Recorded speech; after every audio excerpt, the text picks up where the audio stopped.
പ്രീതികർത്ത സുഹൃത്തുക്കളെ എല്ലാവർക്കും വേണ്ടിയിലേക്ക് സ്വാഗതം. ഞാൻ രാജേഷ് സാർ. നമ്മൾ ഇന്ത്യ ചരിത്രം പഠിക്കുകയാണ്. അതിൽ തന്നെ വൈസ്രോയിമാര് 7ാം ഭാഗത്തേക്ക് നമ്മൾ കടക്കുന്നു. ഇന്ന് ദിവസം ഈ ക്ലാസ്സിലൂടെ പ്രധാനമായും നമ്മൾ പഠിക്കുന്നത് കഴ്സൺ പ്രഭുവിനെ കുറിച്ചാണ്. കഴ്സൺ പ്രഭു എന്ന് കേൾക്കുമ്പോൾ തന്നെ നമ്മുടെ മനസ്സിൽ ചിലപ്പോ തെറ്റായിട്ടുള്ള ഒരു കാഴ്ചപ്പാട് ഉണ്ടായേക്കാം. കാരണം അദ്ദേഹം സാധാരണഗതിയിൽ നമ്മളൊരു വില്ലൻ പരിവേഷമാണ് അദ്ദേഹത്തിന് നൽകുക. ബംഗാൾ വിഭജനം നടത്തി അല്ലെങ്കിൽ ബംഗാൾ വിഭജനം പ്രഖ്യാപിച്ചു എന്ന പേരിൽ. പക്ഷേ അദ്ദേഹത്തെ സംബന്ധിച്ച് നമ്മൾ പരിശോധിക്കുകയാണെങ്കിൽ ഒട്ടനവധി പുരോഗമനപരമായ അല്ലെങ്കിൽ ഇൻഫ്രാസ്ട്രക്ചർ ഡെവലപ്മെന്റിന് നേതൃത്വം കൊടുത്ത വ്യക്തിയാണ് കഴ്സൺ പ്രഭു. ഓക്കെ, നമുക്ക് ആരംഭിക്കാം. കഴ്സൺ കഴ്സൺ പ്രഭു ബ്രിട്ടീഷ് ഇന്ത്യയുടെ വൈസ്രോയായി സേവനം ചെയ്തത് 1899 മുതൽ 1905 വരെയാണ്. ഇന്ത്യൻ നാഷണൽ കോൺഗ്രസിന്റെ സമാധാനപരമായ ചരമത്തിന് സാക്ഷ്യം വഹിക്കാനാണ് ഞാൻ ഇന്ത്യയിലേക്ക് വന്നത് എന്ന് പ്രഖ്യാപിച്ചത് കഴ്സൺ പ്രഭുവാണ്. കാരണം 1900 തുടക്കത്തിൽ തന്നെ ഇന്ത്യൻ നാഷണൽ കോൺഗ്രസിൽ സ്വാഭാവികമായിട്ടും ദേശീയതയെക്കുറിച്ച് ചർച്ച ചെയ്യുന്നു. ഇന്ത്യ എന്ന് പറയുന്ന രാജ്യത്തിന്റെ സ്വാതന്ത്ര്യവുമായി ബന്ധപ്പെട്ട ചർച്ചകൾ ഉണ്ടാകുന്നു. അപ്പോൾ അത്തരം ചർച്ചകൾ ഇന്ത്യൻ നാഷണൽ കോൺഗ്രസ് നിവേദനങ്ങളായിട്ട് ബ്രിട്ടീഷ് പാർലമെന്റിന് സമർപ്പിക്കുകയാണ്. അപ്പോ അതില് അരിശം പൂണ്ട കഴ്സൺ പ്രഭുവാണ് ഇത്തരത്തിൽ ഇങ്ങനെ സംസാരിക്കുക. ഇന്ത്യൻ നാഷണൽ കോൺഗ്രസിന്റെ സമാധാനപരമായ ചരമത്തിന് സാക്ഷ്യം വഹിക്കാനാണ് ഞാൻ ഇന്ത്യയിലേക്ക് വന്നത്. അങ്ങനെ കുറേയധികം നിവേദനങ്ങൾ കൊടുത്തിട്ടും പ്രയോജനമില്ല എന്ന് തോന്നിയത് കൊണ്ട് ഇന്ത്യൻ നാഷണൽ കോൺഗ്രസിലെ ഒരു വിഭാഗം 1905 ബംഗാൾ വിഭജനം മുതൽ പ്രത്യക്ഷത്തിൽ ബ്രിട്ടീഷുകാരെ എതിർക്കാൻ ആരംഭിച്ചു. ആ ഒരു കൂട്ടത്തെയാണ് നമ്മൾ തീവ്രവാദികൾ എന്ന് വിളിക്കുക. നമ്മൾ തുടർന്ന് അങ്ങോട്ട് പഠിക്കുമ്പോൾ നമുക്ക് വ്യക്തമായി ഇത് മനസ്സിലാകും. ഓക്കെ, അപ്പോൾ ഇന്ത്യൻ നാഷണൽ കോൺഗ്രസിന്റെ സമാധാനപരമായ ചരമത്തിന് സാക്ഷ്യം വഹിക്കാനാണ് ഞാൻ ഇന്ത്യയിലേക്ക് വന്നത് എന്ന് പറഞ്ഞത് ആരെന്ന് ചോദിച്ചാൽ കഴ്സൺ പ്രഭുവാണ്. എന്റെ പൂർവികന്മാർ ഇന്ത്യയെ കീഴടക്കിയത് തോക്കുകൊണ്ടും വാളുകൊണ്ടുമാണ്. ഇവ കൊണ്ട് തന്നെ ഞാൻ ഈ രാജ്യം ഭരിക്കുമെന്ന് പ്രഖ്യാപിച്ചതും കഴ്സൺ പ്രഭു തന്നെ. ഈ രണ്ട് സെന്റൻസും SCERT ഫാക്റ്റ് ആണ്. റീസെന്റ് ആയി കുറെ തവണ PSC ചോദിച്ചിട്ടുണ്ട്.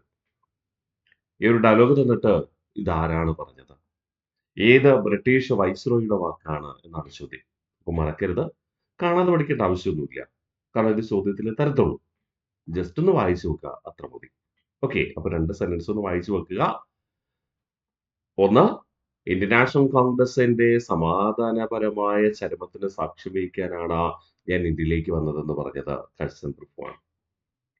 എന്റെ പൂർവികന്മാർ ഇന്ത്യയെ കീഴടക്കിയത് തോക്കുകൊണ്ടും വാളുകൊണ്ടുമാണ്. ഇവ കൊണ്ട് തന്നെ ഞാൻ ഈ രാജ്യം ഭരിക്കുമെന്ന് പ്രഖ്യാപിച്ചതും കഴ്സൺ പ്രഭു തന്നെ. ഇന്ത്യൻ നാഷണൽ കോൺഗ്രസിനെ മൈക്രോസ്കോപ്പിക് മൈനോരിറ്റി എന്ന് വിശേഷിപ്പിച്ചത് ഡഫറിൻ പ്രഭുവാണ് 1888 എന്ന കാര്യം കൂടെ ഓർമ്മിക്കും. ഓക്കെ അല്ലെ? ഇനി നമ്മൾ അടുത്ത് പറയുന്നു, 1899 ഇന്ത്യൻ കൊയിനേജ് ആൻഡ് പേപ്പർ കറൻസി നിയമം പാസാക്കി. ഇമ്പോർട്ടന്റ് ആണ്. 1899 ഇന്ത്യൻ കൊയിനേജ് ആൻഡ് പേപ്പർ കറൻസി നിയമം പാസാക്കി. ആരുടെ നിർദ്ദേശപ്രകാരം? മാൻസ്ഫീൽഡ് കമ്മീഷന്റെ നിർദ്ദേശപ്രകാരം. ഈ മാൻസ്ഫീൽഡ് കമ്മീഷൻ നിങ്ങളുടെ ഓർമ്മയിലുണ്ടെന്ന് ഞാൻ കരുതുന്നു. മാൻസ്ഫീൽഡ് കമ്മീഷൻ നിയമിക്കപ്പെട്ടത് എന്നായിരുന്നു. ബ്രിട്ടീഷ് ഇന്ത്യയിലെ ആദ്യത്തെ കറൻസി കമ്മീഷനാണ് മാൻസ്ഫീൽഡ് കമ്മീഷൻ. മാൻസ്ഫീൽഡ് കമ്മീഷൻ എന്ന കറൻസി കമ്മീഷനെ നിയമിച്ചത് ഡഫറിൻ പ്രഭു ആയിരുന്നു 1886 അല്ലെ? 1886 ഡഫറിൻ പ്രഭു നിയമിച്ച മാൻസ്ഫീൽഡ് എന്ന കറൻസി കമ്മീഷന്റെ നിർദ്ദേശം നടപ്പിലാക്കപ്പെടുന്നത് 1899 കഴ്സൺ പ്രഭുവിന്റെ കാലഘട്ടത്താണ്. ആ മാൻസ്ഫീൽഡ് കമ്മീഷന്റെ നിർദ്ദേശപ്രകാരമാണ് Indian coinage and paper currency നിയമം പാസാക്കുക. അതായത് ഇന്ത്യൻ കറൻസിയും ഇന്ത്യൻ കോയിനും അച്ചടിക്കുവാൻ ആർക്കാണ് അധികാരം? ബ്രിട്ടനാണ്, അല്ലെങ്കിൽ ബ്രിട്ടന്റെ നിയന്ത്രണത്തിലുള്ള സംവിധാനങ്ങൾക്കാണ് എന്നാണ്. ആ സമയത്ത് എന്തില്ല? റിസർവ് ബാങ്ക് ഒന്നും ഇല്ല കേട്ടോ. അത് പിന്നീട് റിസർവ് ബാങ്കിന് ഈ അധികാരം കൈമാറ്റം ചെയ്യപ്പെടുന്നതാണ്.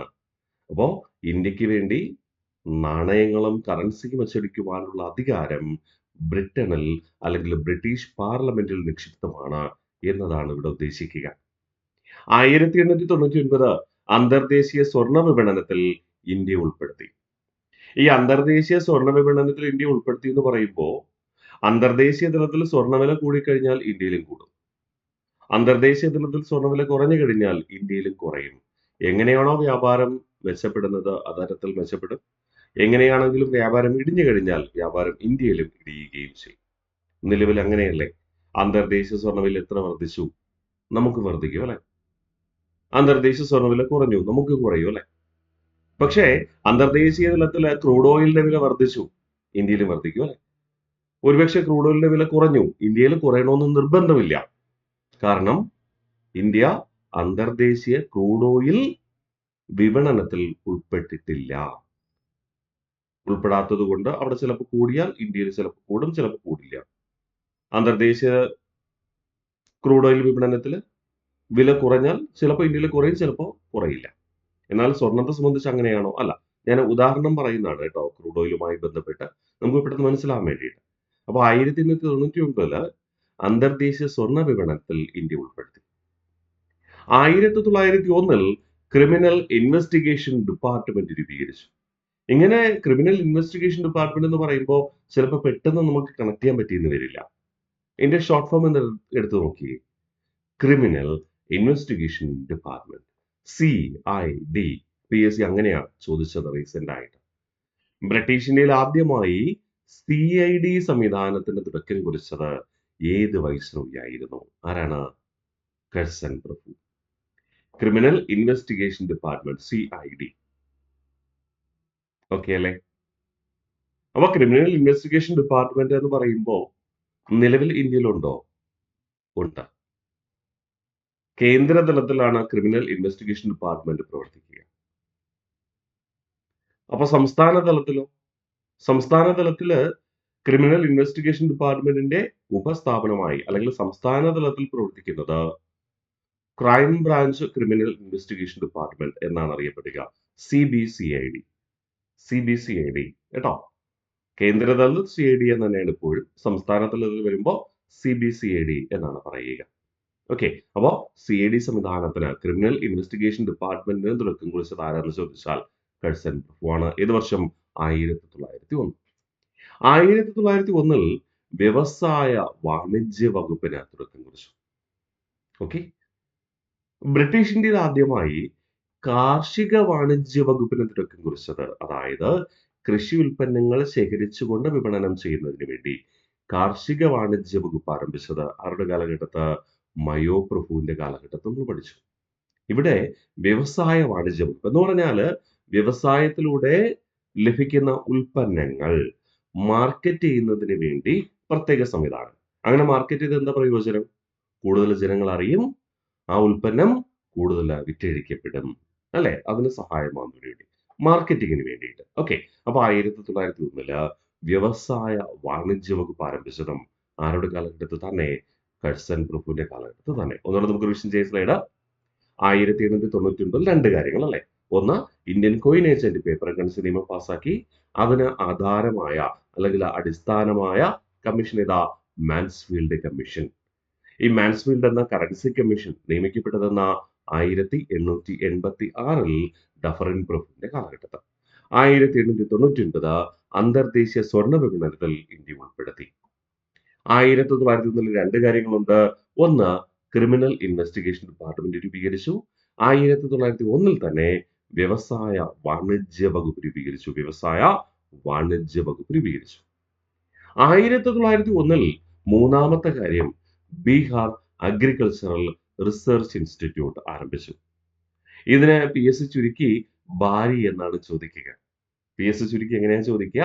ബാരി. ബ്രിട്ടീഷ് ഇന്ത്യയിൽ ആദ്യമായി ബാരി സ്ഥാപിച്ചത് ഏത് വൈസ്രോയുടെ കാലഘട്ടത്ത്? ഏത് വൈസ്രോയുടെ? കഴ്സൺ പ്രഭുവിന്റെ. PSC ചോദിച്ചപ്പോഴെല്ലാം അങ്ങനെയാ ചോദിച്ചേ. ബാരിക്ക് തുടക്കം കുറിച്ചതാണ്.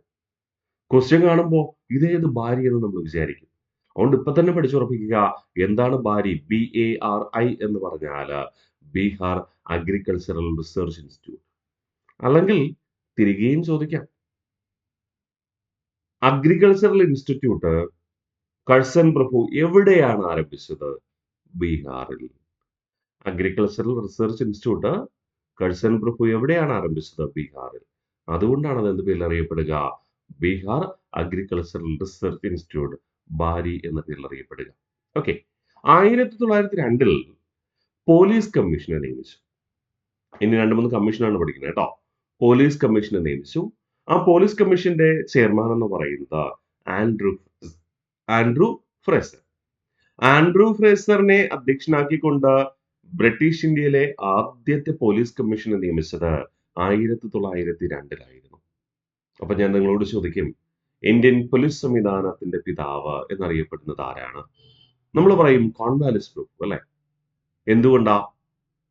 ജില്ലാതലത്തിൽ ആദ്യമായി SP എന്ന പോലീസ് ഡിപ്പാർട്ട്മെന്റിലെ തസ്തിക സൃഷ്ടിക്കുകയും ഒരു ഘടനാപരമായ പോലീസ് സംവിധാനത്തിന് തുടക്കം കുറിക്കുകയും ചെയ്തത് 1793 കോൺവാലിസ് കോഡിലൂടെ കോൺവാലിസ് പ്രഭുവാണ് അല്ലെ? നമ്മൾ പഠിച്ചതാണ്.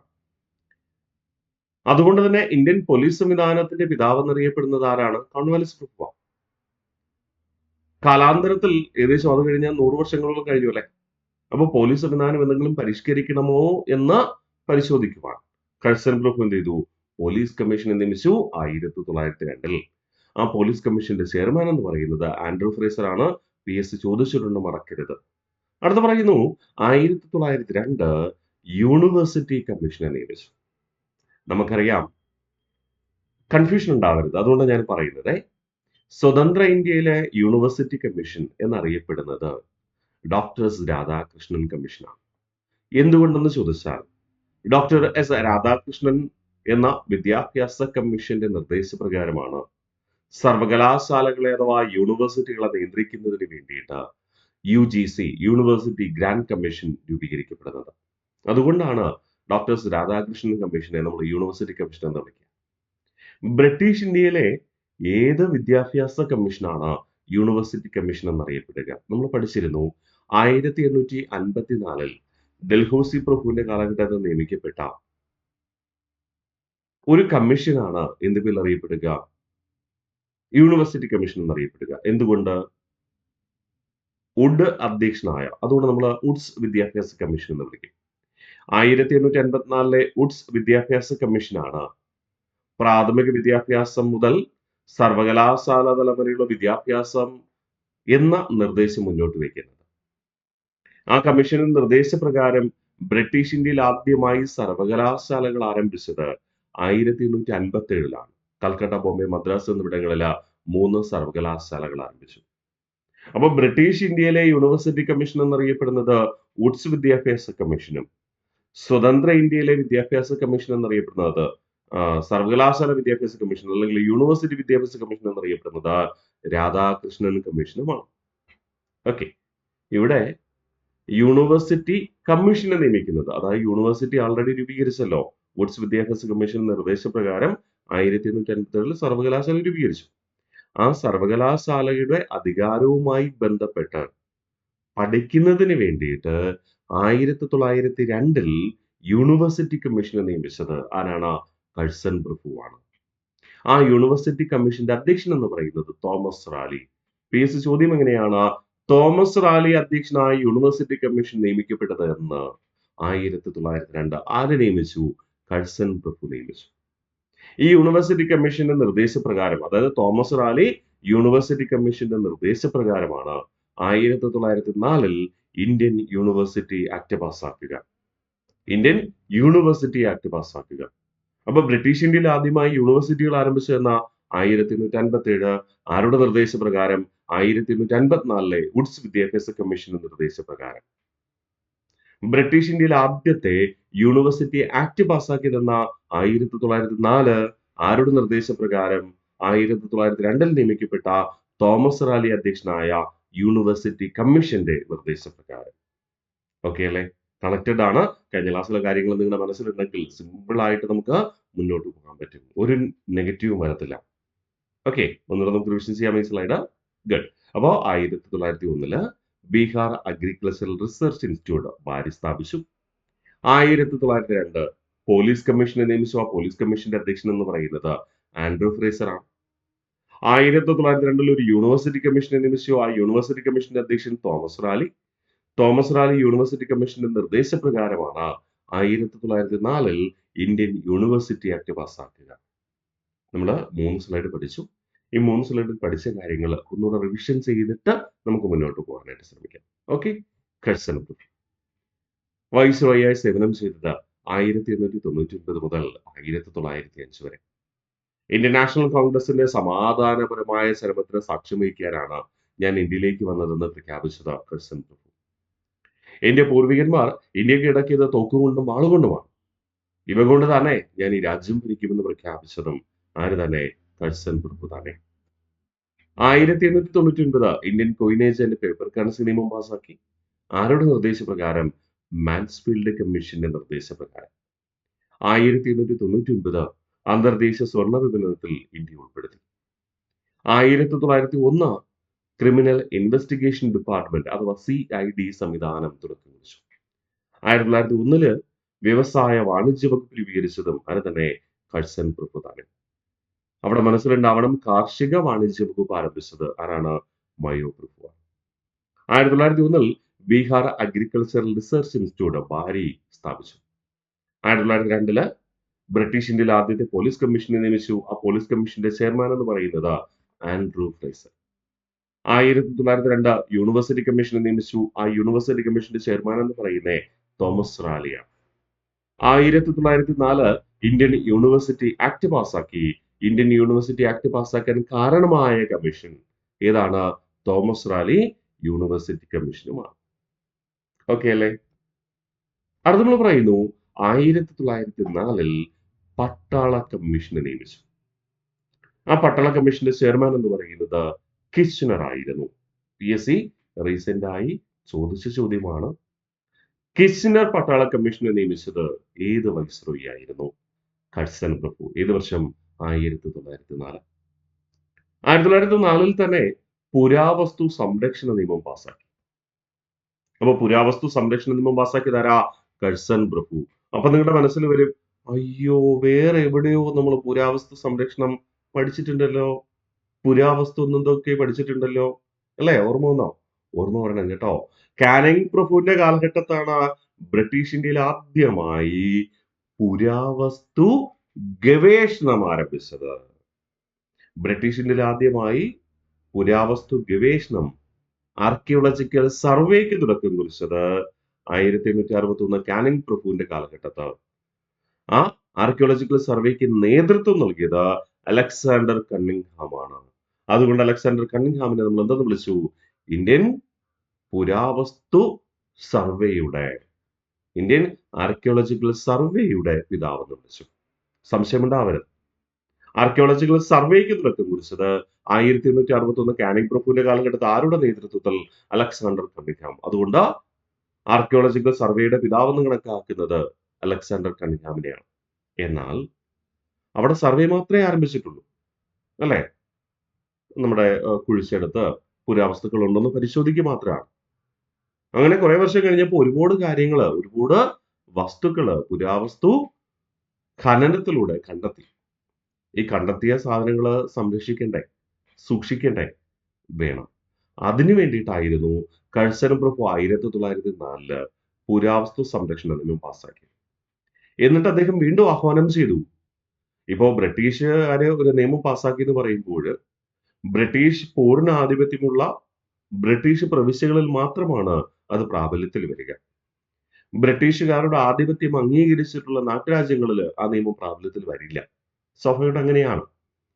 അപ്പോൾ കഴ്സൺ പ്രഭു നാട്ടുരാജ്യങ്ങളോട് പറഞ്ഞു, നാട്ടുരാജ്യങ്ങൾ ആവശ്യപ്പെട്ടു, എല്ലാ നാട്ടുരാജ്യങ്ങളും പുരാവസ്തു സംരക്ഷണ നിയമം കൊണ്ടുവരണം. അങ്ങനെ ഈ കഴ്സൺ പ്രഭുവിന്റെ നിർദ്ദേശപ്രകാരമാണ് തിരുവിതാംകൂറിൽ പുരാവസ്തു സംരക്ഷണ നിയമം പാസ്സാക്കുക. തിരുവിതാംകൂറിൽ പുരാവസ്തു സംരക്ഷണ നിയമം പാസ്സാക്കുന്നത് 1908 ആരുടെ കാലഘട്ടത്ത് എന്ന് ചോദിച്ചു കഴിഞ്ഞാൽ നിങ്ങളുടെ മനസ്സിലുണ്ടാവണം, ആരുടെ കാലഘട്ടത്താണ്? ആ സമയത്ത് ആരായിരുന്നു തിരുവിതാംകൂർ ഭരണാധികാരി? ശ്രീമൂലം തിരുനാൾ തന്നെ. ഓക്കെ. അപ്പൊ തിരുവിതാംകൂറിൽ പുരാവസ്തു സംരക്ഷണ വകുപ്പ് രൂപീകരിച്ചത് അല്ലെങ്കിൽ പുരാവസ്തു സംരക്ഷണ നിയമം പാസ്സാക്കിയത് ആരുടെ കാലഘട്ടത്ത്? ശ്രീമൂലം തിരുനാളിന്റെ കാലഘട്ടത്ത്. ബ്രിട്ടീഷ് ഇന്ത്യയിൽ പുരാവസ്തു സംരക്ഷണ നിയമം പാസ്സാക്കിയിരുന്ന 1904 കഴ്സൺ പ്രഭുവിന്റെ കാലഘട്ടം. അങ്ങനെ കഴ്സൺ പ്രഭുവിന്റെ കാലഘട്ടത്തിൽ പുരാവസ്തു സംരക്ഷണ നിയമം പാസ്സാക്കുകയും ആ പുരാവസ്തു സംരക്ഷണ നിയമത്തിന്റെ അടിസ്ഥാനത്തിൽ എന്ത് സ്ഥാപിക്കുകയും ചെയ്തു? പുരാവസ്തു വകുപ്പ് സ്ഥാപിക്കുകയും ചെയ്തു. അങ്ങനെയാണെങ്കിൽ പുരാവസ്തു വകുപ്പ് എന്ന് ആരംഭിച്ചേ 1904. പുരാവസ്തു സംരക്ഷണ നിയമം എന്നാ പാസ്സാക്കിയേ 1904. ഓക്കെ. അപ്പോ പുരാവസ്തു സംരക്ഷണ നിയമം പാസ്സാക്കിയത് 1904 പുരാവസ്തു വകുപ്പ് ആരംഭിച്ചത് എന്നാണ് 1904. എന്നാൽ എന്നാൽ പുരാവസ്തു സർവേക്ക് തുടക്കം കുറിച്ചത് എന്നാന്ന് ചോദിച്ചാൽ 1861 കാനിങ് പ്രഭുവിന്റെ കാലഘട്ടത്ത് അതിന് നേതൃത്വം നൽകിയത് അലക്സാണ്ടർ കണിങ്ഹാമാണ്. മറക്കരുത്. ഓക്കെ അല്ലേ? ഇനി 1905 ജൂലൈ 20 ബംഗാൾ വിഭജനം പ്രഖ്യാപിച്ചു. 1905 ജൂലൈ 20 ബംഗാൾ വിഭജനം പ്രഖ്യാപിച്ചത് ആരാണ്? കഴ്സൺ പ്രഭുവാണ്. അങ്ങനെ 1905 ജൂലൈ 20 ബംഗാൾ വിഭജനം നടപ്പിലാക്കുമെന്ന് പ്രഖ്യാപിച്ചു. ഈ ബംഗാൾ വിഭജനം എന്തിനു വേണ്ടിയിട്ടാണ്? ബംഗാൾ വിഭജനം നടത്തണമെന്ന് ആരാണ് ആവശ്യപ്പെട്ടത്? ഈ രണ്ട് ചോദ്യങ്ങളും PSC ചോദിക്കാറുണ്ട്. ബംഗാൾ വിഭജനം നടപ്പിലാക്കണം എന്നാവശ്യപ്പെട്ട ദേശീയ നേതാവ് ആര്? ഉത്തരം സർ സയ്യിദ് അഹമ്മദ് ഖാനാണ്. സർ സയ്യിദ് അഹമ്മദ് ഖാനെ ഇന്ത്യൻ മുസ്ലിം നവോത്ഥാനത്തിന്റെ പിതാവ് എന്ന് വിശേഷിപ്പിക്കാറുണ്ട്. സർ സയ്യിദ് അഹമ്മദ് ഖാൻ നമ്മൾ നവോത്ഥാനം പഠിക്കുമ്പോൾ അവിടെ പഠിക്കും. എങ്കിലും ഞാനൊന്ന് സൂചിപ്പിക്കട്ടെ. ബ്രിട്ടീഷുകാരുടെ തലസ്ഥാനം കൽക്കട്ടയാണ് അല്ലെ? ബ്രിട്ടീഷുകാരുടെ തലസ്ഥാനം കൽക്കട്ടയാണ് എന്ന് പ്രഖ്യാപിക്കപ്പെട്ടത് ഏത് നിയമം അനുസരിച്ചാണ്? നമ്മൾ പഠിച്ചു 1773 റെഗുലേറ്റിംഗ് ആക്ട് അനുസരിച്ച്. ആണോ? 1773 റെഗുലേറ്റിംഗ് ആക്ട് അനുസരിച്ച് ബംഗാൾ ഗവർണറുടെ സ്ഥാനം എന്തായിട്ട് മാറ്റി? ബംഗാളിന്റെ ഗവർണർ ജനറൽ ആക്കി മാറ്റി. അതോടൊപ്പം കൽക്കട്ടയെ ബ്രിട്ടീഷ് ഇന്ത്യയുടെ തലസ്ഥാനമായി സ്വീകരിക്കുകയും ചെയ്തു. അല്ലെങ്കിൽ കൽക്കട്ടയെ ബ്രിട്ടീഷ് ഇന്ത്യയുടെ തലസ്ഥാനമായി പ്രഖ്യാപിക്കുകയും ചെയ്തു. തുടർന്ന് അധികാര കേന്ദ്രമായതുകൊണ്ട് കൽക്കട്ട ഉൾപ്പെടുന്ന ഭൂപ്രദേശത്ത് ഒരുപാട് വികസന പ്രവർത്തനങ്ങൾ വന്നു. ഇത് ബംഗാളിന്റെ പടിഞ്ഞാറ് ഭാഗത്താണ് കൽക്കട്ട സ്ഥിതി ചെയ്യുന്നത്. എന്നാൽ ബംഗാളിന്റെ കിഴക്ക് ഭാഗത്തുള്ള ധാക്ക ഉൾപ്പെടുന്ന ഭൂപ്രദേശം മുൻപ് മെച്ചപ്പെട്ട നഗരമായിരുന്നെങ്കിലും ബ്രിട്ടീഷുകാരുടെ ആഗമനത്തോടുകൂടി കൽക്കട്ടയ്ക്ക് പ്രാധാന്യം കൈവരികയും കൽക്കട്ടയിൽ കൂടുതൽ വികസന പ്രവർത്തനങ്ങൾ വരികയും ചെയ്തു. അതുകൊണ്ട് തന്നെ ധാക്ക ഉൾപ്പെടുന്ന കിഴക്കൻ ബംഗാൾ എന്ത് ചെയ്തു? വികസനമൊന്നും ഇല്ലാത്ത ഭൂപ്രദേശമായി മാറ്റപ്പെട്ടു. അപ്പൊ നമ്മുടെ സർ സയ്യിദ് അഹമ്മദ് ഖാൻ ബ്രിട്ടീഷുകാരോട് പറഞ്ഞു, ബംഗാളിനെ 2 അധികാര സ്ഥാനങ്ങളായി വിഭജിക്കണം. അങ്ങനെ വിഭജിച്ചാൽ കൽക്കട്ടയിൽ എന്തൊക്കെയാണോ ഉള്ളത്, അതായത് പടിഞ്ഞാറൻ ബംഗാളിലെ കൽക്കട്ടയിൽ എന്തൊക്കെയാണോ ഉള്ളത് അതെല്ലാം കിഴക്കൻ ബംഗാളിന്റെ തലസ്ഥാനമായ എവിടെയും വരും? ധാക്കയിലും വരും. ഓക്കെ. ഉദാഹരണം, ഇപ്പോ കേരളത്തില് ജില്ലകളൊക്കെ വിഭജിച്ച് പുതിയ ജില്ല രൂപീകരിക്കുമെന്ന പ്രഖ്യാപനമൊക്കെ വരുന്നുണ്ട്. ഓക്കെ. എന്തായാലും എന്റെ സ്ഥലം തിരുവനന്തപുരം ജില്ലയിലെ പാറശാലയാണ്. തിരുവനന്തപുരം നഗരപ്രദേശത്ത് കാണപ്പെടുന്ന വികസന പ്രവർത്തനങ്ങളെല്ലാം പാറശാല എന്ന് പറയുന്ന സ്ഥലത്ത് കാണുമോ? ഒരിക്കലും ഇല്ല. തിരുവനന്തപുരം നഗരഭാഗത്ത് കാണപ്പെടുന്ന എല്ലാ വികസന പ്രവർത്തനങ്ങളും ഒരു ജില്ല എന്ന രീതിയിൽ തിരുവനന്തപുരം ജില്ലയുടെ നഗരപ്രദേശത്ത് കാണപ്പെടുന്ന എല്ലാ വികസനങ്ങളും പാറശാലയിൽ വരണമെങ്കിൽ എന്ത് ചെയ്യണം? പാറശാലയെ മറ്റൊരു ജില്ലയായി പ്രഖ്യാപിക്കണം. ശരിയല്ലേടാ? അപ്പോ പാറശാല ഒരു ജില്ലയെ പ്രഖ്യാപിച്ചാൽ ഒരു ജില്ലയുടെ ആസ്ഥാന മന്ദിരങ്ങളെല്ലാം ആസ്ഥാനമായി കണക്കാക്കുന്ന എല്ലാം എവിടെ വരും? പാറശാല വരും. അപ്പൊ പാറശാല പതിയെ വികസനത്തിലേക്ക് വരും. ശരിയല്ലേ? ഇത് തന്നെയാണ് സർ സയ്യിദ് അഹമ്മദ് ഖാൻ ആവശ്യപ്പെട്ടത്. അതുകൊണ്ട് തന്നെ ബ്രിട്ടീഷ് പാർലമെന്റ് കിഴക്കൻ ബംഗാളിന്റെ വികസനത്തിന് വേണ്ടി for the development of eastern Bengal എന്നാണ് ബംഗാൾ വിഭജനത്തെ പറയുന്നത്. പക്ഷേ യാദൃശ്ചികമെന്നോണം കിഴക്കൻ ബംഗാളിൽ ഭൂരിപക്ഷം മുസ്ലിങ്ങളും പടിഞ്ഞാറൻ ബംഗാളിൽ ഭൂരിപക്ഷം ഹിന്ദുക്കളുമായിരുന്നു. അതുകൊണ്ട് അത് ഹിന്ദു മുസ്ലിം വിഭജനമായിട്ടും കണക്കാക്കുന്നു. ഓക്കെ, മനസ്സിലായോ? അപ്പോ സർ സയ്യിദ് അഹമ്മദ് ഖാൻ ആവശ്യപ്പെട്ടത് കിഴക്കൻ ബംഗാളിൽ ധാക്ക ഉൾപ്പെടുന്ന ഭൂപ്രദേശം പ്രത്യേക ഭരണസിരാ കേന്ദ്രമാക്കിയാൽ കൽക്കട്ടയെ പോലെ തന്നെ വികസനം ഇവിടെ വരും, ധാക്കയിൽ വരും എന്ന കാഴ്ചപ്പാടോടുകൂടി. പക്ഷെ അത് പിൽക്കാലത്ത് എന്തായി വ്യാഖ്യാനിക്കപ്പെട്ടു?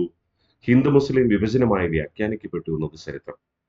അങ്ങനെ നമ്മൾ ചരിത്രം പഠിക്കുമ്പോൾ, ചരിത്രം കൃത്യമായി മനസ്സിലാക്കുമ്പോൾ 1905 ജൂലൈ 20 ബംഗാൾ വിഭജനം പ്രഖ്യാപിച്ചത് കഴ്സൺ ഗ്രൂപ്പാണ്. അതുകൊണ്ട് ഇദ്ദേഹം ഹിന്ദു മുസ്ലിം വിഭജനം നടത്തിയെന്ന് ആരോപിച്ചുകൊണ്ട് ഇദ്ദേഹത്തെ നമ്മൾ എന്തെന്ന് വിളിക്കാറുണ്ട്? ബ്രിട്ടീഷ് ഇന്ത്യയിലെ ഔറംഗസേബ് എന്ന് വിളിക്കുന്നു. ഔറംഗസേബ് എന്ന ചക്രവർത്തി നിങ്ങൾക്ക് അറിയാം, മുഗൾ ചക്രവർത്തിയാണ്. അദ്ദേഹം ഒരുപാട് നല്ല കാര്യങ്ങൾ ചെയ്തിട്ടുണ്ട്. പക്ഷേ ഒരു തമാശയ്ക്കോ അല്ലെങ്കിൽ കൊട്ടാരത്തിൽ നൃത്തത്തിനോ ഗാനത്തിനോ ഒന്നും അനുമതി നൽകിയില്ല. വളരെ ചിലവ് ചുരുക്കിയാണ് ജീവിച്ചിരുന്നത്. ആർഭാടം ഒക്കെ ഒഴിവാക്കി. അതുകൊണ്ടാണ് അദ്ദേഹത്തെ അതായത് സന്യാസി എന്നൊക്കെ വിശേഷിപ്പിക്കുക. പക്ഷെ അദ്ദേഹം എതിരാളികളെ നിഷ്കരണം എന്ത് ചെയ്തു? അടിച്ചമർത്തി എന്നതുമാണ്. ആ അർത്ഥത്തിലാണ് നമ്മൾ കഴ്സൺ പ്രഭുവിനെ ബ്രിട്ടീഷ് ഇന്ത്യയിലെ ഔറംഗസേബ് എന്ന് വിളിക്കുക. ആരാണ് ആ ബ്രിട്ടീഷ് ഇന്ത്യയിലെ ബാബർ? നമ്മൾ പഠിച്ചതല്ലേ? ബാബർ എന്ന് പറയുന്നത് മുഗൾ ഭരണത്തിന് തുടക്കം കുറിച്ച വ്യക്തിത്വമാണ്. അതുകൊണ്ട് ബ്രിട്ടീഷ് ഇന്ത്യയിലെ ബാബർ എന്ന് കണക്കാക്കുന്നത് ഇന്ത്യയിൽ ബ്രിട്ടീഷ് ഭരണത്തിന് തുടക്കം കുറിക്കാൻ കാരണക്കാരനായ റോബർട്ട് ക്ലൈവ് ആണ്. മുഗൾ സാമ്രാജ്യത്തിലെ അക്ബർ ചക്രവർത്തി സാമ്രാജ്യ വിസ്തൃതി വർദ്ധിപ്പിച്ച വ്യക്തിത്വമാണ്. ബ്രിട്ടീഷ് ഇന്ത്യയിലെ സാമ്രാജ്യ വിസ്തൃതി ഏറ്റവും കൂടുതൽ വർദ്ധിപ്പിച്ചത് ആരായിരുന്നു? റിച്ചാർഡ് വെല്ലസ്ലി ആയിരുന്നു, സൈനിക സഹായ വ്യവസ്ഥയുടെ സഹായത്താൽ. അതുകൊണ്ട് ബ്രിട്ടീഷ് ഇന്ത്യയിലെ അക്ബർ എന്നറിയപ്പെടുന്നത് റിച്ചാർഡ് വെല്ലസ്ലിയാണ്. ബ്രിട്ടീഷ് ഇന്ത്യയിലെ ഔറംഗസേബ് എന്നറിയപ്പെടുന്നത് കഴ്സൺ പ്രഭു. നമ്മൾ നേരത്തെ പഠിച്ചതാണ്, ജസ്റ്റ് ഒന്ന് കണക്ട് ചെയ്ത് വെച്ചത്. അപ്പോൾ ബ്രിട്ടീഷ് ഇന്ത്യയിലെ ബാബർ ആരാ? Robert Clive. ബ്രിട്ടീഷ് ഇന്ത്യയിലെ അക്ബർ ആരാ? Richard Wellesley. ബ്രിട്ടീഷ് ഇന്ത്യയിലെ ഔറംഗസേബ് ആരാ? കഴ്സൺ പ്രഭു. ഓക്കെ അല്ലേ? ഇത്രയും പഠിച്ചുറപ്പിക്കാമോ? ഇനി അടുത്ത് പറയുന്നു, കൽക്കട്ടയില് ഇമ്പീരിയൽ ലൈബ്രറി ആരംഭിച്ചത് കഴ്സൺ പ്രഭുവിന്റെ കാലഘട്ടത്തിൽ. കൽക്കട്ടയിലെ ഇമ്പീരിയൽ ലൈബ്രറി, ഇമ്പീരിയൽ എന്ന് ഉദ്ദേശിക്കുന്ന പ്രവിശ്യ തലത്തിലെ ലൈബ്രറി എന്നാണ് കേട്ടോ. ഇമ്പീരിയൽ ബാങ്ക് ഒക്കെ നമ്മൾ പിന്നീട് പഠിക്കും.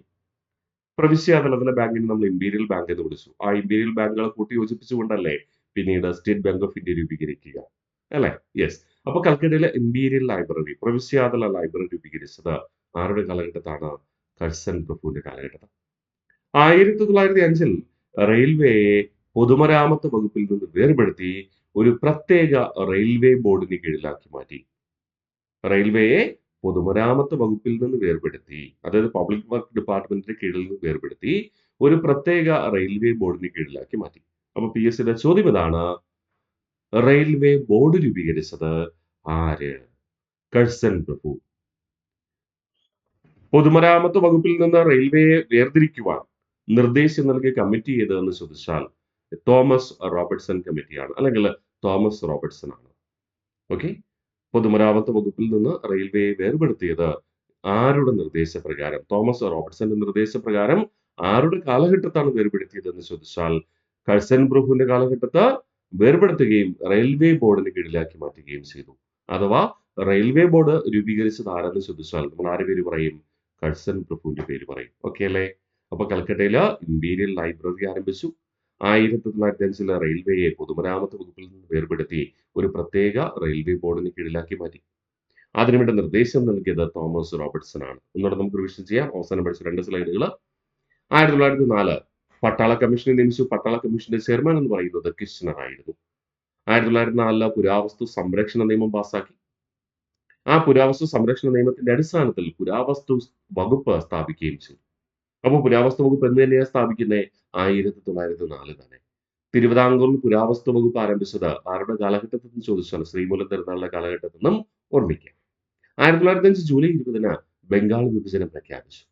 ബ്രിട്ടീഷ് ഇന്ത്യയിൽ ഔറംഗസേബ് എന്നറിയപ്പെടുന്നത് ആരാണ്? നമ്മുടെ കഴ്സൺ പ്രഭു തന്നെ. അതിന്റെ പേരിൽ പിന്നീട് കുറേയധികം പ്രശ്നങ്ങളുണ്ടായി.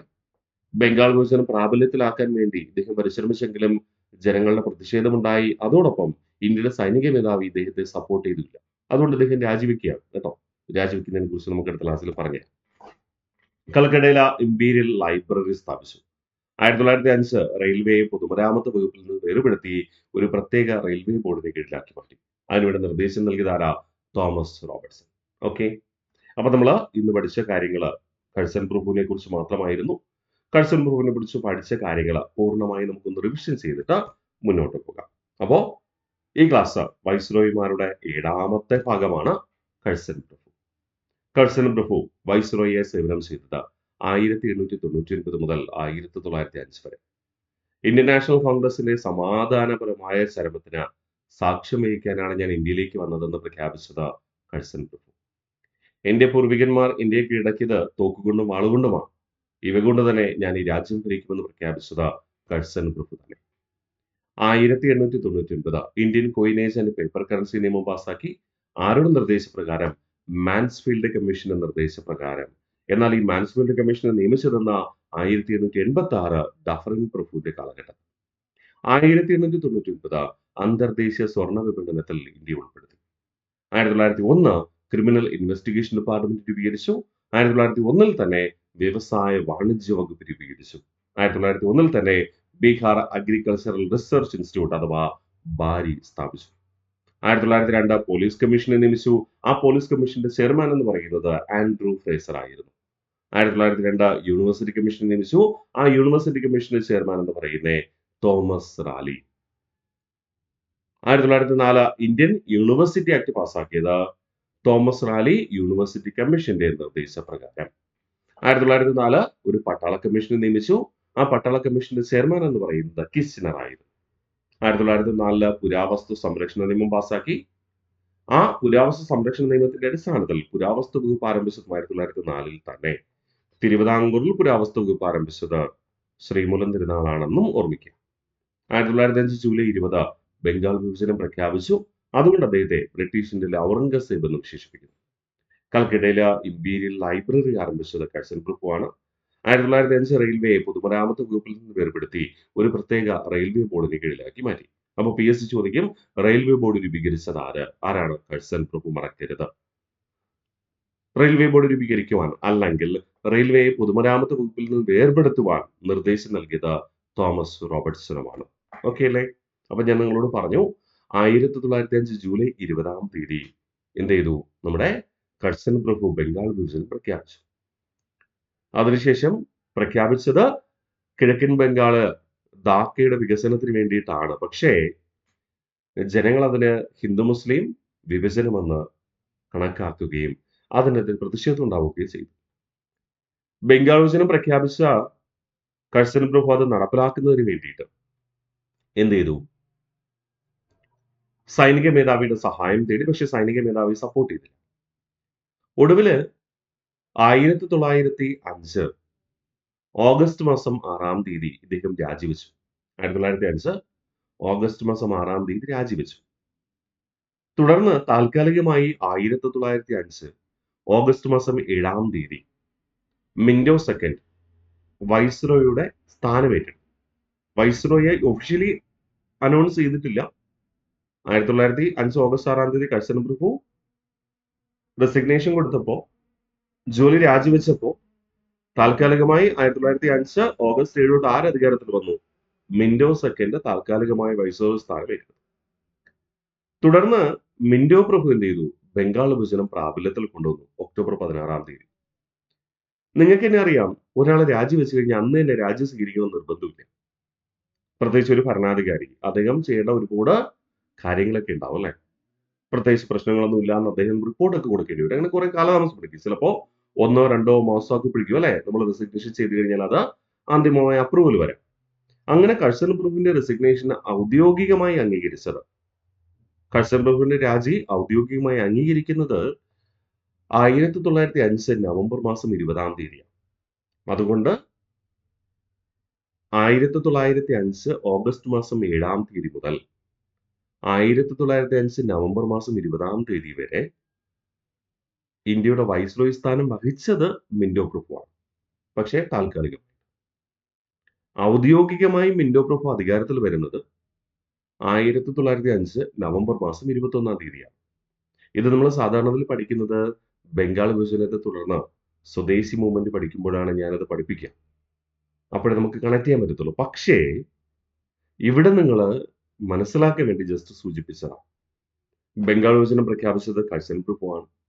ബംഗാൾ വിഭജനം പ്രാബല്യത്തിൽ വന്നപ്പോൾ വൈസ്രോയി സ്ഥാനത്തുണ്ടായിരുന്നത് മിന്റോ സെക്കൻഡ് ആണ്. അങ്ങനെയാണ് നിങ്ങൾ മനസ്സിലാക്കേണ്ടത്. കാരണം ഇവിടെ കുറെ ചോദ്യങ്ങളൊക്കെ വരാം. മിന്റോ പ്രഭു വൈസ്രോയി ആയത് 1905 നവംബർ 21 തൊട്ടല്ലേ? പിന്നെ ബംഗാൾ വിഭജനം പ്രാബല്യത്തിൽ എങ്ങനെ അദ്ദേഹം കൊണ്ടുവരും? അങ്ങനെയുള്ള സംശയങ്ങൾ ഉണ്ടാവും. അത് ഒഴിവാക്കാൻ വേണ്ടിയിട്ടാണ് ഞാൻ ഈ കാര്യം പറയുക. ഓഗസ്റ്റ് 6 തീയതി ഇദ്ദേഹം രാജിവെച്ചു. ഈ രാജിവെച്ച് പിറ്റേ ദിവസം ആര് അധികാരത്തിൽ വരുന്നു? താൽക്കാലികമായിട്ട് മിന്റോ സെക്കൻഡ്. അപ്പൊ മിന്റോ സെക്കൻഡിനോട് ഇന്ത്യയിലെ ധീരദേശാഭിമാനികൾ ചോദിച്ചു, താങ്കൾ ബംഗാൾ വിഭജനവുമായി മുന്നോട്ട് പോകുമോ? അപ്പൊ മിന്റോ പ്രഭു പറഞ്ഞു, തീർച്ചയായിട്ടും ബംഗാൾ വിഭജനമായിട്ട് മുന്നോട്ട് പോകാൻ തന്നെയാണ് ഞാൻ ഉദ്ദേശിച്ചിരിക്കുന്നത്. അപ്പൊ ഇന്ത്യയിലെ ധീരദേശാഭിമാനികൾക്ക് മനസ്സിലായി, ബംഗാൾ വിഭജനത്തിന് നമ്മൾ പ്രതിഷേധിച്ചു. അത് വാക്കുകൊണ്ടാണ്. ഇനി പ്രവൃത്തി കൊണ്ട് പ്രതിഷേധിക്കണം. അല്ലെങ്കിൽ എന്ത് ചെയ്യും? ഹഡ്സന്റെ അതേ പാത തന്നെ മിന്റോ പിന്തുടരും. അങ്ങനെയാണ് 1905 ഓഗസ്റ്റ് 7 തീയതി സ്വദേശി പ്രസ്ഥാനത്തിന് തുടക്കം കുറിക്കുക. 1905 ഓഗസ്റ്റ് 7 തീയതി സ്വദേശി പ്രസ്ഥാനം ആരംഭിക്കുന്നത്. ഓക്കെ, സംശയം ഉണ്ടായിരുന്നു. ഓഗസ്റ്റ് 6 തീയതി ഹഡ്സൺ രാജിവെച്ചു. ഓഗസ്റ്റ് 7 തീയതി മിന്റോ അധികാരത്തിൽ വന്ന് താൽക്കാലികമായി വൈസ്രോയി സ്ഥാനം ഏറ്റെടുത്തു. മിന്റോയോട് ചോദിച്ചപ്പോൾ ബംഗാൾ വിഭജനമായിട്ട് മുന്നോട്ട് പോകുമെന്ന് പറഞ്ഞു. അതുകൊണ്ടാണ് 1905 ഓഗസ്റ്റ് 7 തീയതി സ്വദേശി പ്രസ്ഥാനം ആരംഭിക്കുക. സ്വദേശി പ്രസ്ഥാനത്തെ നമ്മൾ വിശദമായി തന്നെ പഠിക്കും. ആ സമയത്ത് ഞാനത് സൂചിപ്പിക്കും. എങ്കിലും നമ്മളോട് വൈസ്രോയി പറഞ്ഞതുകൊണ്ട് ജസ്റ്റ് മനസ്സിലാക്കി വേണ്ടി പറഞ്ഞതാണ് കേട്ടോ. Okay, yes. അപ്പോ ഇത്രയും പഠിച്ചു വരിക. ഇതിന്റെ മാതൃകാ ചോദ്യങ്ങൾ ചെയ്യുക. ബാക്കി നമുക്ക് അടുത്ത ക്ലാസ്സിൽ പഠിക്കാം. Bye bye.